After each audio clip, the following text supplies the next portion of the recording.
So market uncertainty was something that we were talking about. And I think one of the interesting things, you had a kind of interesting perspective on this, that, hey, as a sales leader, we don't control market uncertainty.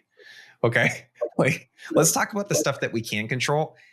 What's your experience been just in your career around, you know, that's easier to do as an individual contributor where it's like you're just in charge of yourself. What's that experience been like for you as a leader and like helping? Because we've gone through a lot of different kinds of stuff in the last 5 years with, COVID and market downturn, and then specifically software being affected, and things are kind of dicey right now. How do you control like the mindset and the morale and like influence that? How do you think about that across the team that you're leading? Yeah. For me, I've always been someone who's big on personal development. And I think most people in sales are like, the ones that have success are always trying to figure out how do they gain that competitive edge? How do you get better? And my focus as a leader is how do I then build that culture amongst the team? And a lot of it is leading by example. So Yeah. I number one, we partner with Sales Assembly for additional sales enablement outside of just our individual team. So they have access to on-demand courses. They have access to the experts that they bring in. And we actually put it as part of our goals that you attend at least one a month as part of your personal development. I create 12-week coaching plans for each one of my reps to focus on a specific skill set. I build courses in seismic for our team. It just becomes part of our culture because, to your point, we can't solve everything. We can't control things like market uncertainty, but we can focus on how do we get better as a seller. And, so that's always been a focus of mine is let's just improve what we can, which is our skill set.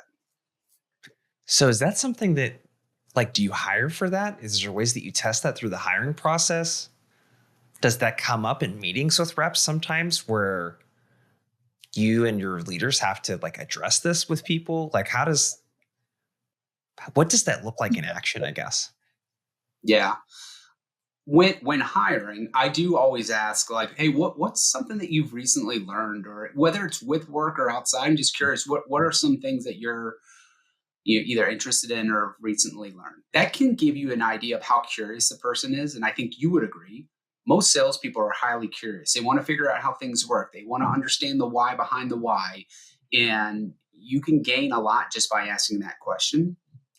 I would also say there are some salespeople that like the training things more than others. And I'm Yeah. sure I've got some account managers who are like, dude, you need to chill. I've got like 7 escalations going on right now, and this implementation's on fire, and you want me to go do a discovery course? Like, I'll get to it, but like I've got to balance workload versus family life. So it's a give and take balance. But I believe that most people on my team specifically, they want to get better and they want the help. And I think you could probably share, because of the work that you do with different sales teams, sometimes leaders just don't have the time to focus on coaching, Yeah. and they have other things they need to prioritize. For me, I think it's one of my highest priorities is how do I coach and develop my people? So I try to make it a priority. Yeah, it's one of those things. I have two thoughts on that. I put up a post today that was something along the lines of like coachability is like you don't teach coachability, you hire for it. And I think that you can teach people to be more coachable, but it's really a question of is that worth your while? Do you want to spend time trying to like make someone more coachable, or should you just hire for it? Um, I think the second part of that too is this idea of, people always talk about finding time. Well, there's a big difference between finding time for something versus making time for something. And it sounds like you make time for coaching. It's like you're always not going to have enough time to do the extra stuff. And I think that because we have a couple sales trainers now, like every week we call it delivery lab. It's an enablement session I just do for the trainers. And like I kind of like I don't have time for that. We make time for it. Like we find that time in the schedule right now, And Yep. where I was going with that, and I'm curious your thoughts, is as a sales leader, I think what's really important too is the coaching and the development that you give people, even inside of a one-on-one, that's not like pipeline review and deal review type stuff. It's also good for just like your morale, your reps morale. Like if I feel like I'm learning something that's like a good life skill that helps me do really well at my job, that's really good for my morale and mental health. Like that keeps me engaged. What are your thoughts on that? Yeah, I 100% spot on and everything. What's the saying? Like, show me your calendar and I'll show you your priorities. Like, Yeah. you make time for the things that you value. And for me, that's, part of the coaching mindset and development. But to what you mentioned around just coaching within the little moments, my favorite part as a leader is when you have a coaching session with someone, right? And you're watching a call and you make some comments on a call. I'm like, hey, this is good. Next time you may want to add X, Y, and Z. And then you go and watch the next call and they immediately implement what you say. Sometimes you just will say something in passing, thinking, okay, maybe they'll absorb this or not. But then you almost hear them parrot the exact same thing. To me, I'm like, Yeah. and you see the clients like get it too. And it's like, that's awesome. And then back to that coaching culture, I will snip that piece of the call and I'll share it with the entire sales team. Like, hey, this check out what this person did based on this scenario. This is really good. Everybody should probably look to model this. And then we have other people go and post things. So then it becomes a self-fulfilling prophecy of like sharing, here are the good things that people are doing. And to your point, people like that. Like they like the recognition. We're salespeople. We like money, we like recognition, and we like personal growth. So I think that helps as well. Yeah. It just tying like everything together, I think is super important. Before we get into discovery, I want to talk to you a little bit more on the coachings thing. I call it like the weekly rhythm. And the weekly rhythm is like, how do you inject these coaching moments into like the natural weekly touch points? Because most frontline leaders they're going to have a weekly one-on-one of some sort with every rep. They're likely having a 45 minutes, a 60-minute weekly team meeting. And those are two like natural points where coaching could occur. And then there's all of the other stuff outside of it. If a leader is listening to this and they're thinking, okay, this Keith guy, I love this culture of coaching. How might they kind of start to operationalize that with their team? Like, what does the weekly rhythm look like? Where Yeah. should they be providing coaching? How do you think about that part? I think it's a natural evolution, but I'll give you three things that I do. So number one, every single morning, sometimes when I'm traveling, it doesn't, but from a consistency standpoint, I usually like to leave the first half hour to hour of my day reviewing calls, leaving comments. That's just something that I make a priority because one, I like doing it. Two, I think it really helps the reps. So make it part of your schedule. Put it on your calendar. And then the second thing is we do have weekly one-on-ones and we're a big Slack shop. So I've created a Slack list, which is like our daily things that we need to go over, like things that they want to talk through. And then we've got another list view that's on development. And depending on what we're working on, they have something that they need to do each single week. It's a 12-week program. So we look at it as like quarters. So as an example, if I'm working with a rep on negotiating, week one may be go watch a call that you've recently did and list what went well, what didn't go well. Week two may be go watch someone else's call, pull out the things that you really like that they did that you want to try next time. So then each week they have anywhere between 15 to 20 minutes of work that they need to be doing against a skill. And then each week on our one-on-one, they just put it right in the Slack list, right in thread, like, here's what I did. Here are the notes on the call. Here's what I'm going to try next. And then on our team call, the third thing would be we try to do some type of role playing each call at the beginning. We started doing this here recently, where we'll spend the first 5 minutes. We'll have someone come up with a potential situation that they ran into, and then two people will role play it. That we'll all give feedback, and then we'll jump into our regular team call. So those would be the three things. Then I would say don't try to do all of them at once. Maybe pick one, then sprinkle in another one, and then evolve it over time. Yeah. I'm curious. So I love this too, by the way. I think that you can overcomplicate creating a coaching culture. It's like it just has to show up in the calendar. And you have these touch points that if we were thinking about habit creation, like habit stacking is a really great way, backed by science, to adopt new habits, take something you're already doing and just add it onto that, right? We already have those touch points. And also, the first 30 to 60 minutes of your day is probably where you have the most control as Yeah. well. So I love that block. In terms of like the one on one prep, this is another thing. Actually, have a leader sync coming up right after this call. Uh, Basically, the way our programs work is, there's like kind of like a 6-week part of the program that's like a sprint. Here's where we're going to do most of the training for the reps. Here's where we're going to deliver the playbook to them. And then once a week, we're meeting with the leaders to say, hey, here's what we just talked about. Here's how you reinforce it. Here's a heads up on what's coming up, any feedback, et cetera, et cetera. So part of the reinforcement that we teach is the one-on-one and the prep for it. And I don't know what your experience has been, but my experience is that 95% plus of frontline leaders don't do any kind of formal preparation for the one-on-one. I show up to my one-on-one with Keith. Keith, you talk about everything that you want to talk about, or I just hog the entire meeting with doing some sort of deal review or pipeline review. And that's basically it. It's 30 to 45 minutes of that. And then there's also massive fear of, well, if I have an agenda for this meeting, I don't want to micromanage the rep.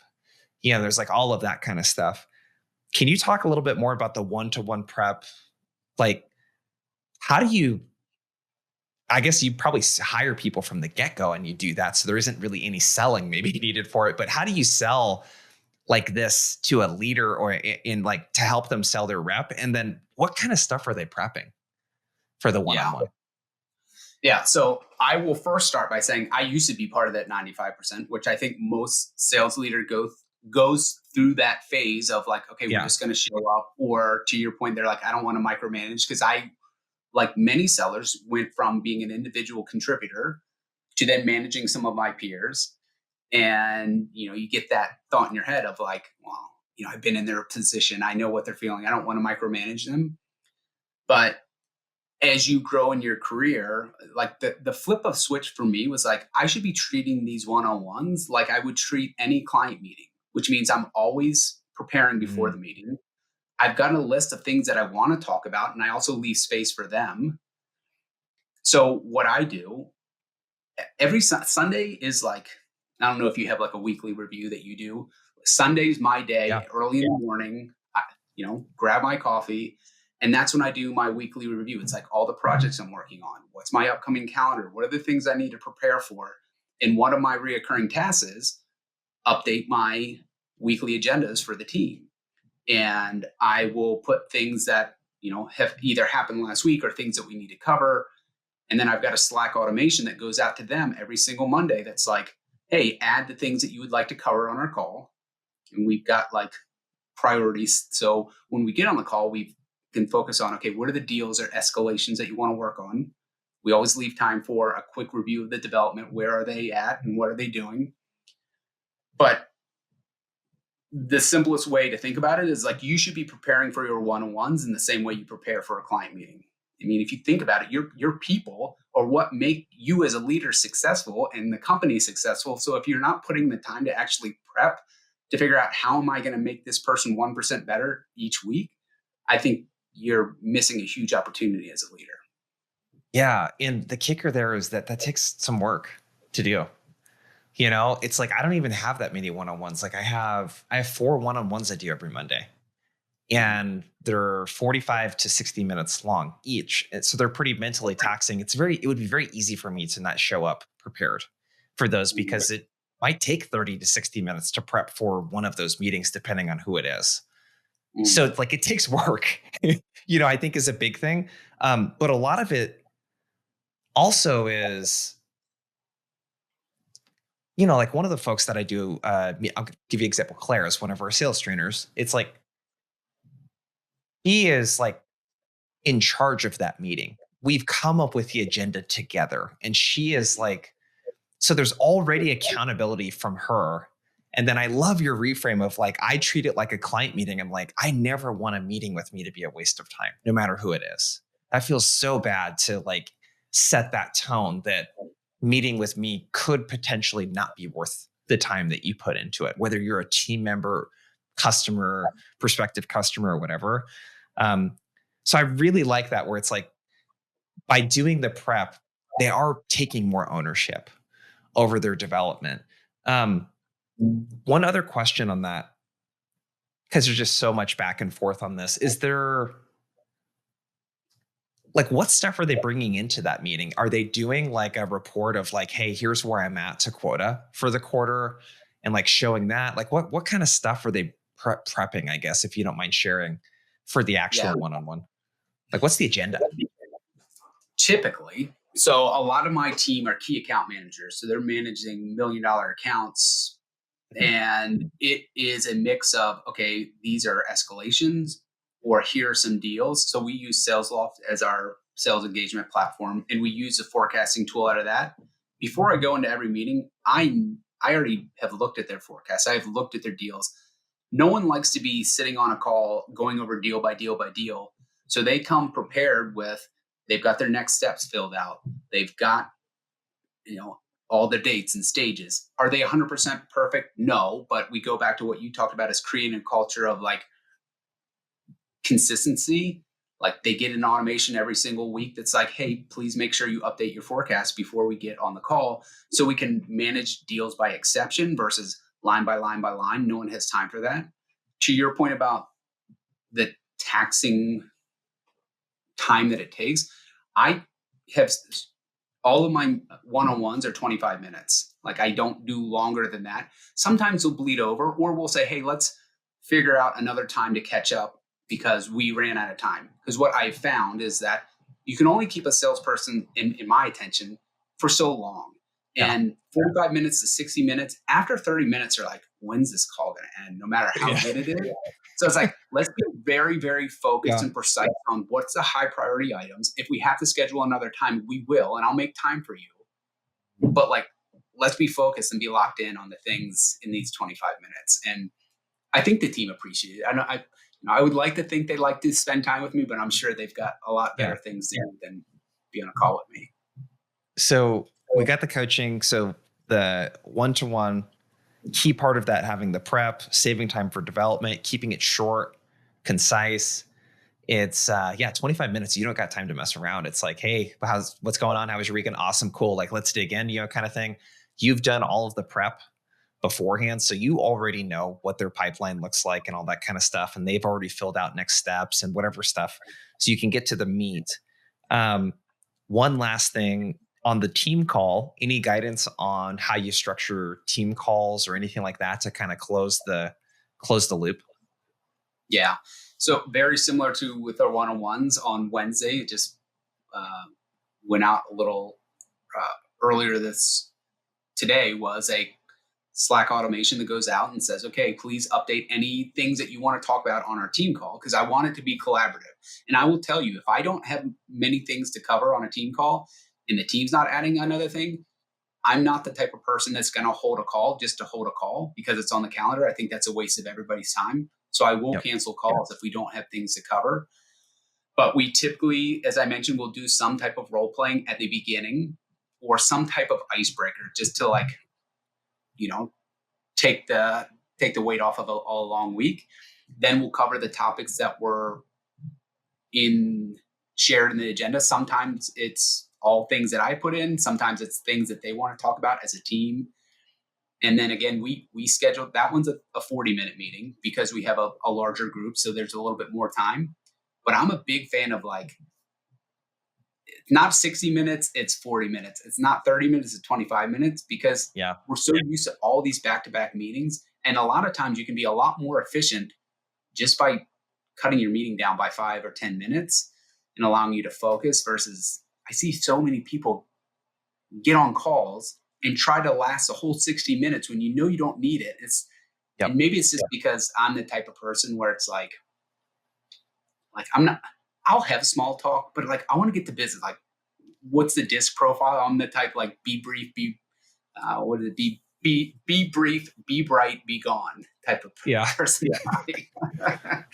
Well, another big part of your approach, it sounds like too, is you have the whole team bought into preparation.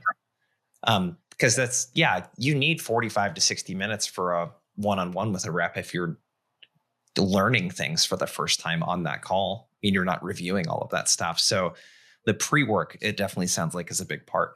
So if we kind of do a transition here, we talked about the coaching component and the coaching culture. I think that's a good lead up for discovery, which is something that you're pretty passionate about, because a lot of that is the coaching and the delivery and like the deal.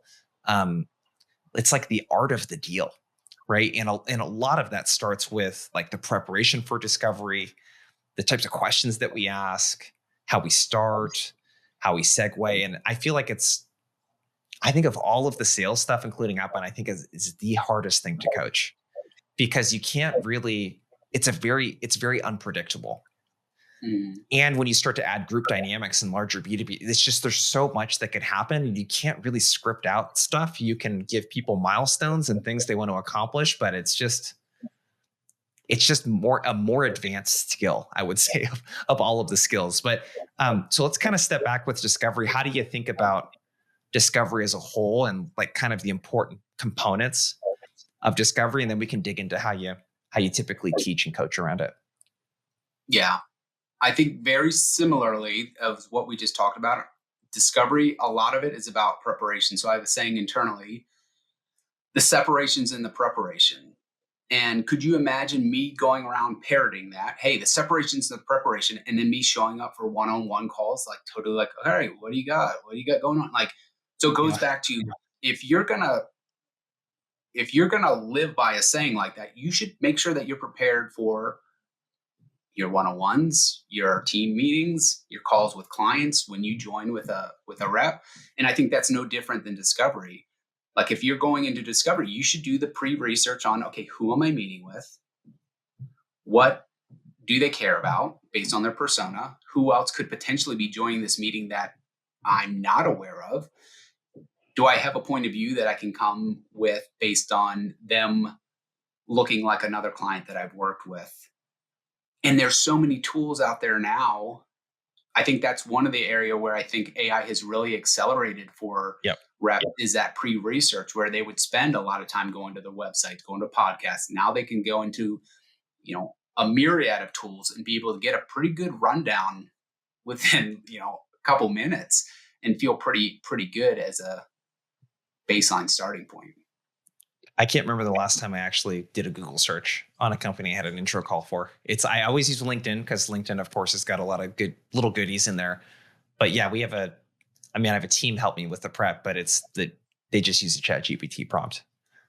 Hey, are they growing? Are they hiring right now? What positions are they hiring for? Are they being asked to self-source pipeline? Do they have new product lines that are out? I mean, it's just like all of the stuff that I need to know is just right there, sitting inside of a prompt. The POV, though, I found that's a part that takes like an experienced person to kind of piece the puzzles together. How do you teach coming up with a point of view? Well, I think there's a couple ways to go about it.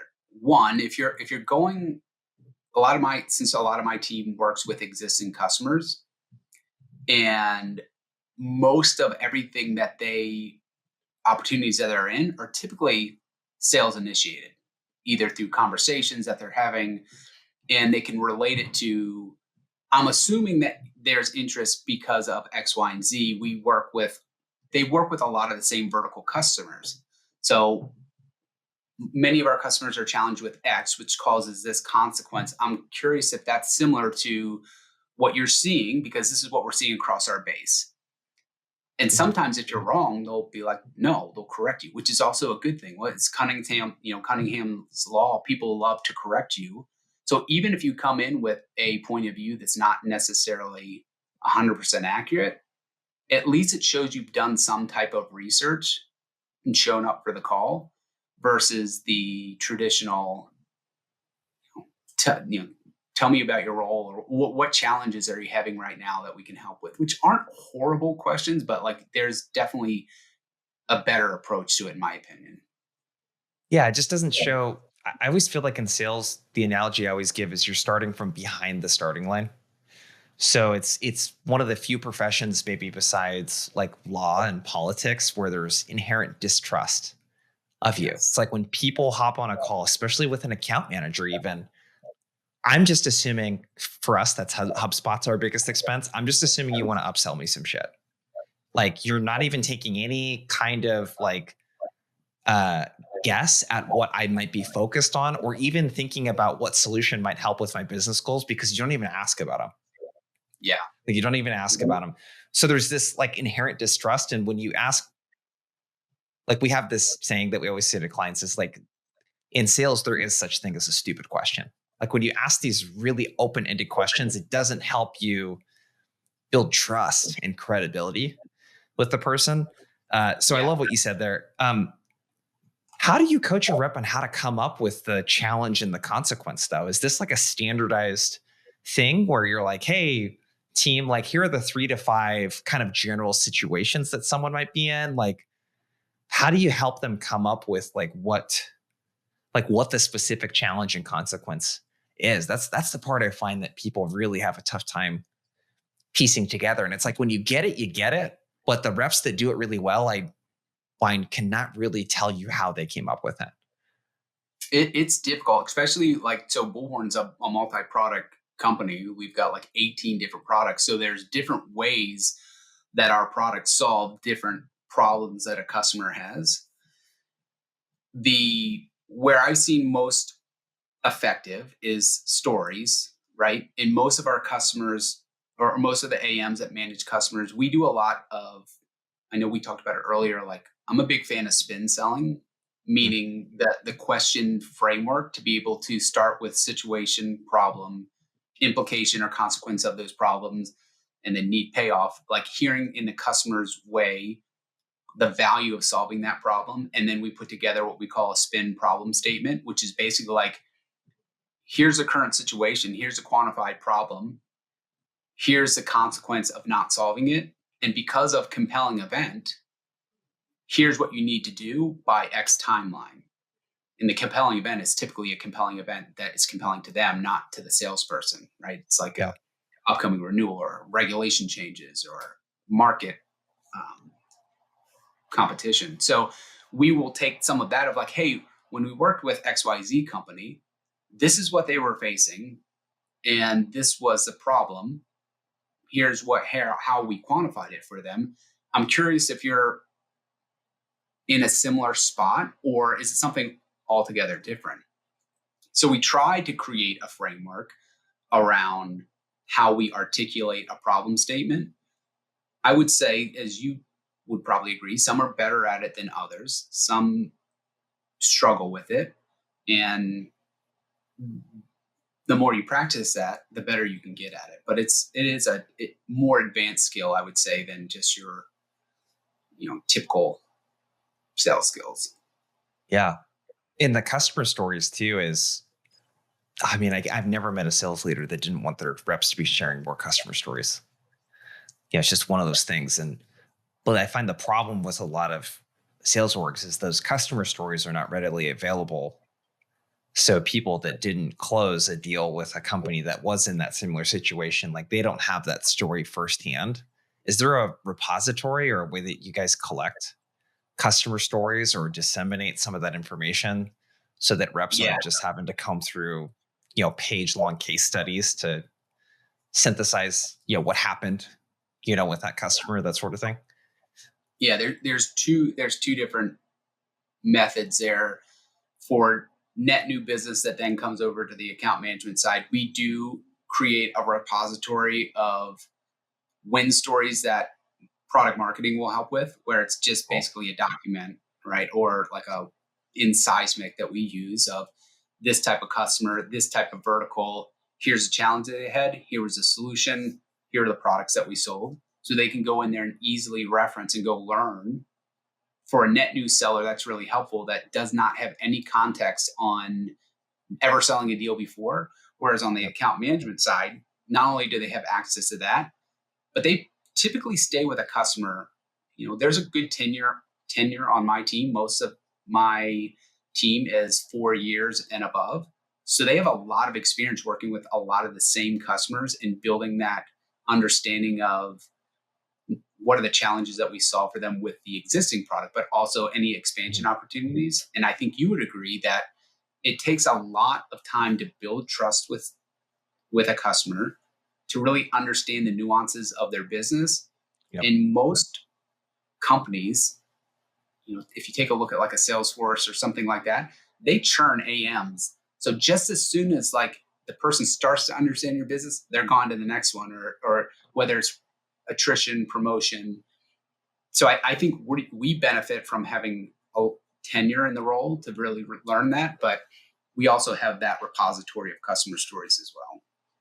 Yeah, that helps a ton. I feel like as a sales org, it's the least you could do for your reps is give them good customer stories that they could commit a few, to memory, or at least have a repository they could look at prior to a call or whatever it might be. Um, so we've talked prep, customer stories. Uh, this is pretty relevant because one of our customers, they do have a lot of AMs, and one of the things that we're helping them with is AMs. The more junior ones tend to be pretty shy about upselling and cross-selling and like kind of getting those conversations started, especially the most common situation probably being I'm basically given a point of contact at this account who has no kind of purchasing authority at all. This is just the person that handles the account. How do you recommend, like with these discovery conversations, how do they typically get started for your team? Is this like during a quarterly business review or a monthly review or some sort of standing call? Do they do a little, quote unquote, outbound into the account? Do they try to get referrals to other people? Maybe all of the above? Like how does it how does it typically work to kind of get that initial conversation where you could do discovery with someone that actually knows a little bit about what's going on in the business so that you can understand like the situation and the problem that they might have so that you could align your solution to it? Yeah, I would say a little bit all of the above, right? One would be they're doing direct outbound to the customers because most of them manage maybe 30 customers. Some of our mid-market reps will manage up to 60. So although it's still a lot, they're able to prioritize the accounts. They know what products they have, what products they don't have. So they know where the white space opportunities are. We're also big on how do we create focus for the reps. Mm. So running a lot of promotions where it's like, okay, we want to further penetrate this type of product. So we're going to put together some type of competition to incentivize us to go. And not only does it help drive sales, but it also helps create focus for the reps. Because when you have a crap ton of different products, reps can get very confused very easily because you got people over here in marketing saying, well, go run this. And then you got a sales leader saying, go run this. We want to be like, okay, here's your lane for the next 90 days. Let's go really drive this. Right now, we've got a lot of new products around, like every company right now, AI functionality. We're trying to get out in Yeah. front of as many people as possible and create that focus of, yes, we've got back office products and onboarding products and VMS products, but let's focus on the AI. So giving them some focus there. Marketing does a really great job funneling things in from webinars or customer interviews. One thing, just to circle back to what we were talking about on the customer piece, we also use that as a negotiation part of leverage on our side when people are starting to ask for things. It's like, okay, we'll do that in exchange. You're going to do a customer press release with our marketing team that we can trade there, but there's a lot of value for us in Yeah. doing that. So went off on a little bit of a tangent there, but um, I So totally now.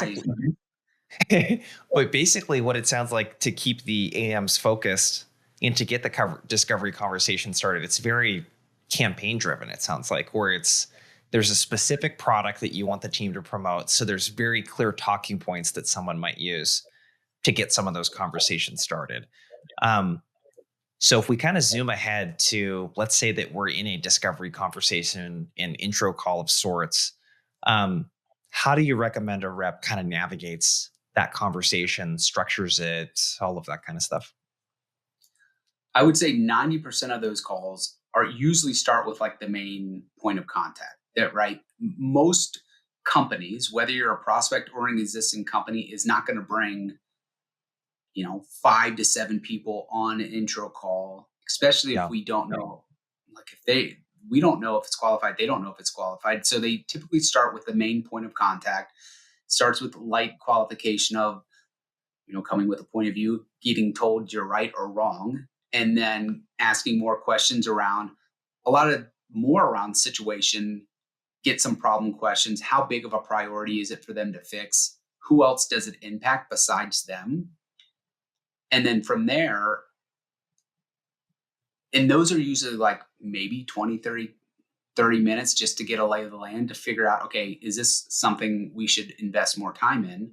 The next step would be getting a larger group to discuss and get more details. So typically the talk track is something like, hey, it feels like there's a problem we're solving based on what we're, the problem that we're talking about. Typically people from the sales, recruiting, operations are typically involved in these discovery calls. And we'd want to make sure that someone from the executive team is sponsoring it. I understand they're probably not going to be involved in the details and the weeds, but if they can join at least the first part of the meeting so we can understand what's important to them so that we can align to that, that'd be super helpful. Do they always join? No. Do they sometimes join? Yes. But it's really about setting an expectation of, especially for the deals that we sell that are typically 6 figures and above, like you're going to have multiple people in there. So if you're doing a discovery with one person, you're you're probably staying behind the starting line, like you mentioned earlier. Yeah. Yeah. This is like multi-threading. I've been talking about a lot the last couple of years because it's been such a prominent need with deals being tougher to close, and more stakeholders being involved. And you kind of pointed on one of the big things that that we talk about. I call it the no stakeholder left behind story. It's like the um it's how do you tell a story and like really educate them on how to get a better outcome from your solution? And I think the positioning for a rep is super important where it's like, sure, you need a multi-thread because all of the data shows that your win rates will be higher, but like you have to put it in the best interest of the prospect, Mm. and like I think that story of like, yeah, Keith, today what you shared around your AEs and getting them to self-source is it's very, very similar to what we helped the Shopify team with. And we actually helped them increase their self-sourced ops by 35%. Are you curious to hear how? And then that's where I do exactly what you said there. It's like, here's how that came together essentially. Like, here's who we needed buy-in from. We need senior leadership buy-in in order for this to work. We're going to need the enablement team because they're going to really like sponsor the content and the playbooks and all this other stuff. So it's like you're recommending, you're not just saying who would feel left out if they weren't invited to the next call, which I hate that question. It's like, it's such a, there's just, you're not bringing any insight into the call. You immediately put yourself in this like vendor position versus this expert position. Someone, Blair Enns, talks about that a lot. But so I love that piece where it's like, I need to have a story. I need to like tell them, I need to educate them on who should be involved. What about, there's another piece of this I feel like that is like stakeholder validation almost. So you come into this call prepped and it may be more obvious, I guess, for some people. Like if you're selling to HR, maybe it's more obvious. If I'm selling to sales, it's maybe more obvious. Cybersecurity can be really all over the place. Like, is there any guidance you give the rep on like how do they maybe kind of find out who the right people are? Because if I'm reaching out to an enterprise company and there's like hundreds of people with similar job titles, or for in our case, if I'm selling sales training, there's dozens of VPs of sales at this large company. Is there any part of that first call that's like a, hey, here's who we typically need to get involved? What does that look like for you? Is there any kind of stakeholder validation around your hypothesis of who should get involved? Like, what does that look like? Yeah. So on the net new side and the account management side, it's fairly consistent across the board of who we typically work with as our persona based on what our products solve. It's typically sales and recruiting. Those are typically our biggest champions. Then there's back office people because we have timesheeting, invoicing type functionality. There's typically someone from ops, and there's obviously some type of C-suite there. And because here's the thing, like what a salesperson cares about is completely different than what a back office person cares about. And you as a sales rep have to start to hone in on who's driving this decision. Is this a Yep. back office efficiency type decision and they've got the, you know, they've got the lead here? Or is this in many cases in our world, it's like sales drives everything. Back office, you'll just figure out, you're along for the ride. But that's not always the case. So you've got to pay really close attention to the dynamics of who's the person that's speaking up in the meeting, who's the person that's like taking the charge and everybody's like sitting back and listening. Yeah. Who are the quiet assassins who are like sitting there like taking everything in, but they could. The other thing with discovery is it's not. A lot of people think that it's just okay. Well, my second step, my stage 2 is my discovery. Well, I did my discovery. Like discovery is throughout the entire process. It's your initial Yep. qualification. It's your discovery. It's after the discovery. It's during your demo, because you're never going to get everything answered in one, you know, hour, 2 hour call. It's a continuous evaluation of going back, listening to the call, and then saying, okay, what did we capture? What things did we not capture? What are the things that we need to ask next time so we can continue to build the case? And it's a evolution versus a stage in the sales cycle. Love it. So we've talked a lot about in the kind of discovery conversation, like the stakeholder component of like figuring out, who should be involved, that sort of stuff. With a situation and problem, how do you help reps get to something that is like really the impact of the problem? So, like, I'll give you an example. Like, we work with a company that sells like ad solutions to their clients.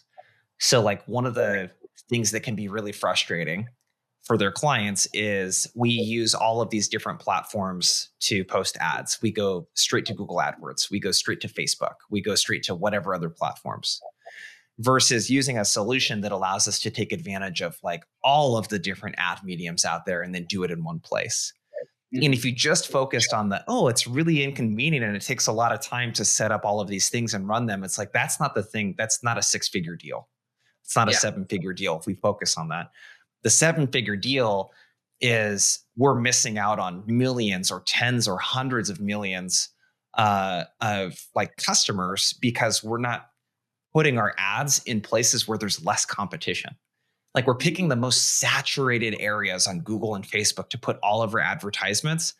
And like the return on that ad spend is just incredibly low because of that. Like that's something that like has a more meat on the bone. How do you coach reps to get to the meat, like the business impact? Because like that's what's going to get a senior VP interested. Like that's what's going to get someone in the C-suite. I think that's like really a big key to multi-threading that doesn't get talked about a lot, is that the entire narrative around the problem is so surface level. Yeah. And it's about reducing manual effort for one person or their team versus speaking to the millions of dollars that are being left on the table or that are being thrown out the window by doing something. Any guidance on that you give reps to like really get to that impact? I would agree that's a common problem. Like I think reps do a really good job of asking situation questions and then asking the initial problem. And a lot of them will stop at, oh, well, they've got 7 different ad platforms they're going and fill in. It's very manual, time consuming. Like this Yeah. is a hot lead. Like we can solve this Yeah. with this. Yeah. But they're not getting to what you talked about of what is the impact of that. So that's why I'm a big fan of spin, because you can start with the situation, right? And then ask around, you can start to quantify that. So, okay, just out of curiosity, there's X amount of platforms. How many people are involved in that? And how long does it take each time that you're going in there and doing that? And then from a consequence, you can say, assuming if these are all separate is it fair to assume that the analytics are also separate? So how are you getting visibility into like your overall ad spend and making sure that you're investing where you're getting the best return? You know, and then what's the consequence of you not knowing that? And then continuing to dig deeper into that problem, and what does that stop you from doing from there? So it's like layering those questions of implication and I don't know if you've ever heard of the ripple technique, where you like start with a broad consequence and then you say, well, I'm assuming because of that, that probably also means Y. And then Mhm. again, because of Y, does that also block you from Z? So it kind of builds on that process there. And then I'm a big fan of the need payoff piece, because it then makes the customer put in their own words the value of solving it. Like, if you could solve that, what else does that unlock for you all, or what other things, what other markets would be available for you to focus on, whatever it may be. But it is a very challenging piece to get reps to do and do it effectively, because they typically stop when they hear the first problem of, oh, that's a problem, I know I can solve it. I'm like where there's a nail, I'm a hammer, I found it, I'm going to go Yeah. demo this thing, and they're going to be blown away. Yeah. It's so big too to get to that like actual impact because again, that's what the senior people care about. That's how you're going to get their attention around that narrative. Um, yeah, a big part of this too is how much of this do you feel like is like as a sales org, you have to enable the reps around what like if they're going to lead someone down a path, like you got to tell them what those impact, like what the impact typically is. Like what are the common themes, the larger themes, like where am I going? That's I think the hardest part of discovery is you're having a really open-ended conversation, but it really shouldn't be that open-ended. You know, Yeah, like once you find something, you should generally know how to take it down that path that you just did. That ripple, what was it called? a ripple technique. The ripple technique. Like you need to know the path in order to take them down the path and be open for them to share something different, obviously. But is a big part of it that? It is that. It's also different personas care about different things. So like if you're a Yep. senior leader, you care about revenue growth, profitability, market position. If you're an operational, you're thinking about operational efficiency. If you're a sales or recruiting lead, you're like, how do my people do their jobs better, faster, easier? So you have to also tweak your language and your questions based on the persona. So it can get very complex very easily, depending on. There's a lot for a salesperson to learn, which is why, going back to what we talked about earlier, is why I'm such a big fan of continual development. I've been in sales for 17 plus years, and I don't know, I know maybe 20% of what I should know as a seller, and I make it a priority every single day to try and learn something new. Yep. You have And to. it's just, otherwise you're going to fall behind, Yep. and there's always more to learn. So fall in love with learning if you want to be successful. I love it. Well, this has been great. We talked coaching, kind of the coaching loop, so to speak, like how to connect those coaching moments throughout the week. We talked about how this might apply to discovery. We packed some AM stuff in there too, because that's a really big trend I'm seeing with account management teams is like they're being asked to do more proactive prospecting, if you will, into those accounts. So it's been great having you on. Where can people go to connect with you, learn more about what you're up to? Are you guys hiring right now? Like any of that kind of stuff? Any positions that we have open would be on our Bullhorn Careers website. There are no openings currently on my team. We just recently hired some people for some of our other teams, but keep an eye out there. Me personally, you can find me on LinkedIn, and I typically post every single day at 9:30 a.m. Eastern, and I try to share like a lot of things that we talked about, or like if I learned something from a rep, or I learned something in my day to day, or I'm trying to teach something, I try and share it as well, just as a way to, as you know, if you teach things, that's the best way to learn things. Is go learn it, study it, then teach it to somebody else. Is a good way to retain it as well.